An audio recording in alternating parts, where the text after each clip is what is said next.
Assalamualaikum warahmatullahi wabarakatuh. Halo semuanya, ketemu lagi bersama Bu Dinar untuk melanjutkan materi selanjutnya. Kemarin kalian sudah mengerjakan penilaian tengah semester 1 dan Bu Dinar tahu bahwa hasilnya belum begitu memuaskan, tapi tidak apa-apa. Nanti kita akan evaluasi secara bersama-sama dan juga silakan jadikan hasil PTS itu sebagai tolak ukur kalian juga untuk melanjutkan materi pembelajaran yang selanjutnya gitu ya Nak ya. Jadi untuk materi selanjutnya setelah PTS masih ada 2 bab lagi yang akan kita bahas, dan silakan perbaiki cara belajar kalian agar nantinya di penilaian akhir semester kalian bisa mendapatkan hasil yang lebih baik daripada hasil penilaian tengah semester 1 kemarin. Oke, untuk di video pembelajaran kali ini Bu Dinar akan mengajak kalian untuk belajar teks yang ketiga di semester 1 ini, yaitu teks prosedur. Pastinya kalian waktu di SD sudah pernah mempelajari ataupun mendengar yang namanya sebuah teks prosedur ya. Dari namanya saja kalian pasti sudah tahu apa itu teks prosedur. Dulu waktu di SD, guru kalian sempat mengajarkan kalau teks prosedur itu adalah teks yang berupa langkah-langkah. Ada alat bahannya, kemudian ada langkah kerjanya. Tapi di SMP ini kita akan lebih mendalam lagi untuk membahas sebuah teks prosedur ya. Nah, apa saja yang akan kita pelajari di teks prosedur ini? Ada 5 hal yang akan kita ketahui. Pertama, kalian harus tahu dulu kompetensi dasar apa yang harus kalian capai di teks prosedur ini. Kemudian sebelum kita mengetahui lebih lanjut apa itu teks prosedur, kita harus tahu dulu hakikatnya. Setelah kita tahu hakikatnya, kita tahu tujuannya. Kira-kira apa sih tujuan dibuatnya sebuah teks prosedur kayak gitu ya. Kemudian ada yang namanya ciri umum, kemudian ada ciri bahasa, dan juga nantinya akan ada struktur dari teks prosedur. Oke, kita awali dari yang pertama.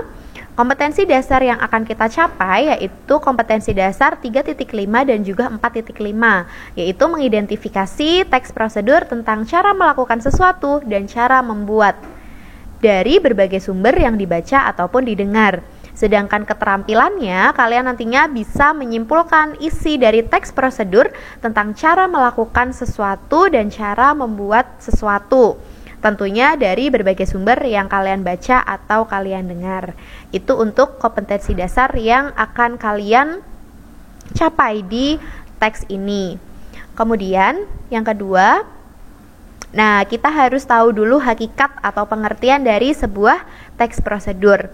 Yang namanya teks prosedur itu adalah teks yang memberikan petunjuk untuk melakukan atau membuat atau menggunakan sesuatu. Agar apa? Agar seseorang dapat melakukan, membuat, atau menggunakan sesuatu secara tepat. Nah, dari hakikatnya sudah terlihat ya di sana, memberikan petunjuk. Jadi, apa yang kalian tuliskan itu harus harus memberikan pengetahuan kepada para pembaca, sebuah petunjuk untuk melakukan atau membuat atau menggunakan sesuatu kayak gitu. Contohnya kalau misalnya selama ini kalian tanpa disadari misalnya mau buat mie instan. Nah, kalian misalnya mau membuat, kalian bingung kira-kira gimana ya cara membuatnya. Nah, bisa kalian temukan teks prosedur memasak mie itu di balik kemasan mie instannya. Di sana akan ada bahan-bahannya apa, kemudian di sana juga apa yang harus kalian lakukan itu sudah ada di sana. Dan dilihat dari hakikatnya, maka teks prosedur itu memiliki 3 jenis. Jenis yang pertama adalah prosedur melakukan sesuatu. Contohnya apa? Contohnya kalian melakukan senam. Misalnya guru olahraga kalian menyuruh kalian untuk membuat gerakan senam poco-poco gitu ya. Kalian menuliskan dari gerakan senam yang pertama sampai gerakan senam yang terakhir. Nah, itu kan kalian berarti melakukan apa? Melakukan senam. Maka itu disebut juga sebagai prosedur atau petunjuk untuk melakukan sesuatu. Kemudian yang kedua adalah membuat sesuatu. Nah, kalau membuat sesuatu ini kalian sudah sering familiar ya dengan kalian. Waktu kalian di SD pasti juga guru SD kalian sering mengajarkannya, yaitu prosedur membuat sesuatu. Contohnya apa tadi? Kalian mau membuat mie instan, kemudian kalian akan membuat pop ice, kalian akan membuat nasi goreng dan sebagainya. Tidak hanya makanan ya, bisa kalian membuat tempat pensil dari flanel, kain flanel itu juga bisa. Kemudian jenis yang ketiga itu adalah prosedur menggunakan sesuatu. Nah, contohnya apa? Bedanya apa sih dengan melakukan? Kalau tadi melakukan kan berarti melakukan aktivitas seperti senam dan lain sebagainya. Kalau menggunakan berarti ada alat yang digunakan.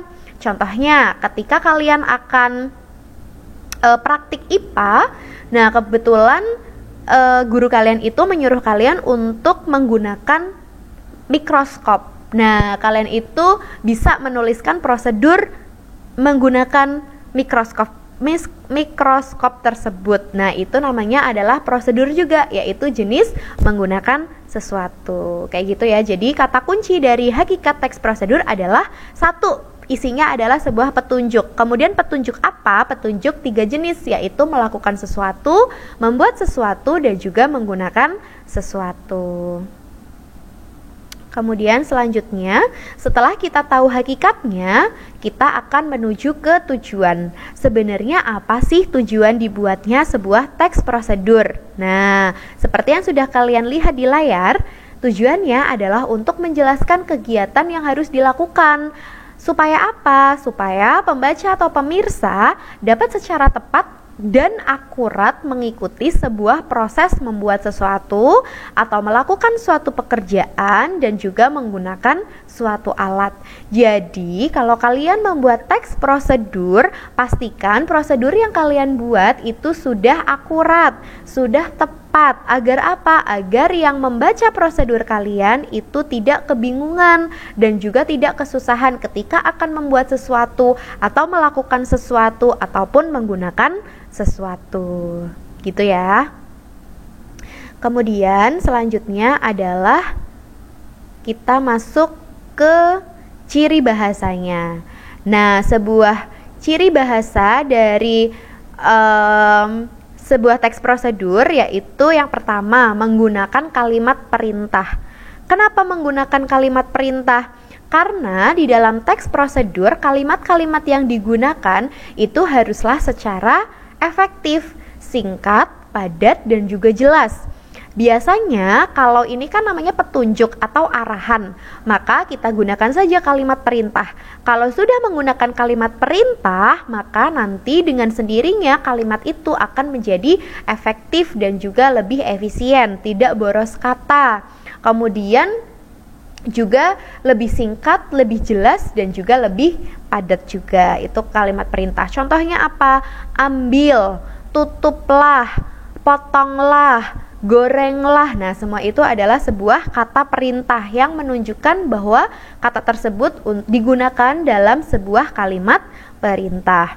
Kemudian yang kedua, menggunakan kalimat saran dan juga larangan. Beda loh ya antara saran dan juga larangan. Bedanya apa? Kalau kalimat saran berarti kalimat tersebut hanya menyarankan, boleh digunakan kepada pembaca, boleh juga tidak.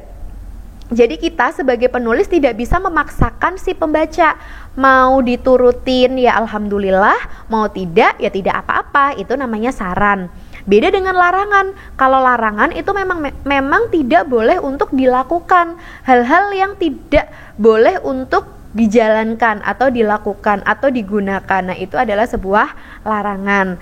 Biasanya kalau kalimat saran itu ada di akhir setelah teks prosedur itu sudah akan selesai. Biasanya ada di cara membuat sesuatu. Contohnya, berikan taburan mesis di atas donat jika diperlukan. Nah, itu kan sebuah saran.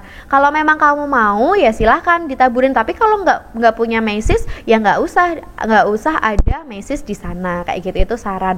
Tapi kalau larangan, goreng bola-bola keju hingga kuning kecoklatan, jangan sampai gosong. Nah, itu adalah sebuah larangan. Larangan apa? Larangan agar menggorengnya itu tidak sampai gosong, gitu ya. Itu untuk kalimat saran dan juga larangan. Kemudian ciri bahasanya yaitu yang ketiga, menggunakan kata dengan ukuran akurat. Nah, ini juga berbeda meskipun satu tipe ya. Kata dengan ukuran akurat dengan kalimat dengan batasan yang jelas. Budin jelaskan satu persatu. Kalau kata dengan ukuran akurat itu biasanya digunakan pada teks prosedur membuat sesuatu, dan itu ada di alat dan bahan. Contohnya gini, kalian mau membuat teks prosedur untuk membuat teh atau membuat kopi. Kalian di dalam alat dan bahan itu jangan hanya ngomong alat bahan, 1 kopi, 2 air. Itu jangan seperti itu, karena ketika misal nih Bu Dinar yang membaca teks prosedur kalian dan Bu Dinar memang tidak tahu bagaimana caranya membuat kopi, dan kalian hanya mengungkapkan bahwa alat yang bahan yang digunakan adalah kopi dan juga air. Nah, Bu Dinar kan bingung airnya seberapa, kopinya seberapa. Nah, untuk itu harus menggunakan ukuran yang akurat. Contohnya, bahan 1 kopi 3 sendok makan, kemudian air berapa mililiter. Nah, itu adalah ukuran yang akurat. Berapa sendok makan, berapa liter, berapa helai, berapa kilo, berapa ons, dan lain sebagainya. Itu adalah kata dengan ukuran akurat, dan itu harus ada ketika memang kalian akan membuat sebuah teks prosedur membuat sesuatu, gitu ya. Itu untuk ukuran yang akurat. Kalau kalimat dengan batasan yang jelas itu biasanya munculnya di langkah kerja atau langkah-langkah. Contohnya gini, kalian tadi disuruh untuk membuat prosedur melakukan gerakan senam maumere, gitu ya. Terus kemudian terus kalian hanya mengungkapkan angkat kaki. Nah, nggak ada batasan yang jelas. Orang yang mempraktikkan, misalnya Budin mempraktikkan angkat kakinya apa sampai sampai lutut. Kemudian nanti teman kalian yang juga membaca teks prosedur kalian bisa saja mengangkat kakinya sampai kepala. Itu kan juga bisa. Kenapa? Karena nggak ada batasan yang jelas. Kalau tidak ada batasan yang jelas, itu akan membuat pembaca bingung dan juga banyak persepsi. Itu yang tidak boleh ada di teks prosedur. Jadi silakan gunakan batasan yang jelas. Angkat kaki kanan setinggi lutut. Nah, semua yang membaca itu akan sama persepsinya bahwa gerakan pertama yaitu mengangkat kaki. Kaki apa yang diangkat? Kaki kanan. Seberapa mengangkatnya? Setinggi lutut. Contohnya seperti itu. Jadi harus menggunakan ukuran akurat ketika itu adalah membuat sesuatu, dan juga ada batasan yang jelas ketika itu ada di langkah kerja. Gitu ya. Kemudian selanjutnya, sebelum kita ke struktur, nah kita ke sini dulu, ke ciri umum ya. Nah, sebuah teks prosedur itu juga memiliki ciri-ciri umum. Yang pertama, teks prosedur itu adalah panduan langkah-langkah. Jadi otomatis isinya adalah sebuah langkah-langkah kerja, baik itu membuat, baik itu melakukan, ataupun menggunakan sesuatu. Kalau dilihat dari bentuk teksnya, teks prosedur ini berbeda dengan teks-teks yang lain. Kalau teks deskripsi, kemudian kemarin teks cerita fantasi, itu merupakan paragraf-paragraf. Kalau teks prosedur ini dari bentuknya berbeda, sehingga ketika kita akan mengenali sebuah teks prosedur di dalam sebuah soal itu akan sangat mudah, karena dari bentuknya saja sudah berbeda dari yang lainnya. Ya. Kemudian yang kedua adalah ada aturan atau batasan dalam hal bahan atau kegiatan dalam melakukan sesuatu. Seperti yang tadi sudah Bu Dinar jelaskan, tidak hanya ngomong angkat kaki, tapi ada batasan yang jelas. Tidak hanya ngomong bahannya adalah kopi, tapi ada aturannya, kopinya itu seberapa, gitu ya.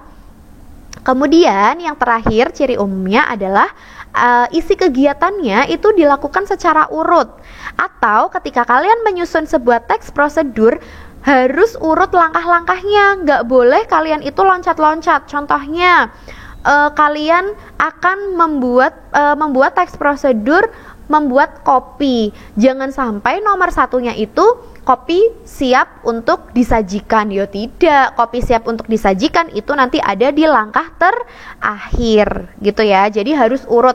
Kalau tidak urut namanya bukan teks prosedur, tapi namanya adalah tips ya, karena biasanya tips dengan prosedur itu bentuknya sama. Tapi bedanya ada di mana? Kalau tips itu boleh acak, kalau teks prosedur itu harus secara urut. Itu ya, itu untuk ciri umumnya.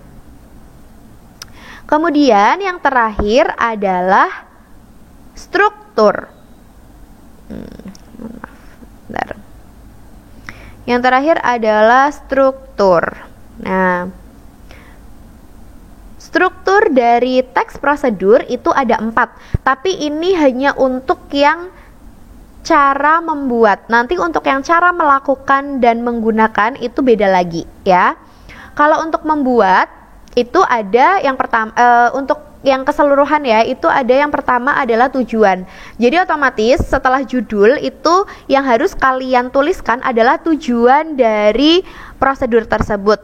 Maksudnya apa? Contohnya gini, kita akan membuat prosedur memasak nasi goreng. Nah, kita harus tahu dulu tujuannya. Contohnya gini tujuannya.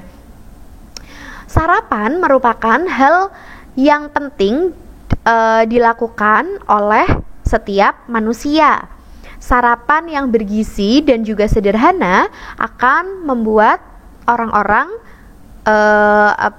tidak kerepotan. Salah satunya adalah dengan sarapan nasi goreng. Berikut merupakan langkah untuk memasak nasi goreng yang bergizi dan juga sederhana. Contohnya seperti itu. Itu adalah contoh dari tujuan. Kemudian setelah tujuan dituliskan, kalian harus menuliskan alat dan juga bahan yang dibutuhkan. Ingat ya, di dalam alat dan bahan di sana tuliskan ukuran yang akurat beserta ukuran yang akuratnya, jangan hanya alatnya apa, bahannya apa, kayak gitu. Kemudian selanjutnya adalah langkah-langkah. Nah, langkah-langkah itu adalah apa saja yang harus dilakukan untuk membuat atau melakukan atau menggunakan sesuatu dengan urut, dan juga ada batasan yang jelas di dalam sebuah langkah-langkah gitu ya. Dan terakhir adalah penutup. Penutup itu harus ada, walaupun cuma hanya kalian ngomong selamat mencoba atau selamat menikmati atau nasi goreng yang bergizi dan sederhana sudah selesai dibuat.